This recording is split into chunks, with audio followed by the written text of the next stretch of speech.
আসছিলাম গপ্পের বাজার মালাই চা খেতে, কিন্তু এখানে চা মালাই চা আজকে পেলাম না। এখন চলে যাচ্ছি সোজা পোড়াবাড়ি গরম গরম মিষ্টি খেতে।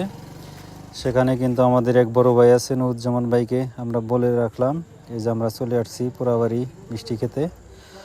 আমরা দোকানে ঢুকে পড়লাম। এই যে দেখতে পাচ্ছেন রসমালাই, গরম গরম রসমালাই, এই যে মিষ্টি মাপা হচ্ছে।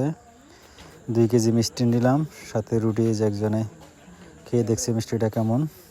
পোড়াবাড়ি আসলে গরম মিষ্টি খাওয়ার মজাই অন্যরকমের। আগে একদিন খেয়েছিলাম, তার জন্য আবার চলে আসলাম পোড়াবাড়ি গরম গরম মিষ্টি খেতে। ছোটো ভাই রাজু মিষ্টি নিয়ে আসলেন। এই যে আমাদের সামনে এখন মিষ্টি এসে উপস্থিত হয়েছে।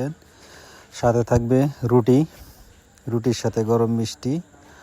এখন সকলের মাঝে মিষ্টি বিতরণ করা হবে। প্লেট কই, প্লেট নিয়ে আসা হবে। এই যে প্লেট দিয়ে আমরা এখন মিষ্টি খাওয়া শুরু করেছি। দেখেন আসলে গরম মিষ্টির কিন্তু স্বাদই অন্যরকম। যারা খান নাই তারা বুঝবেন না। সকলে গরম মিষ্টি খাওয়ার জন্য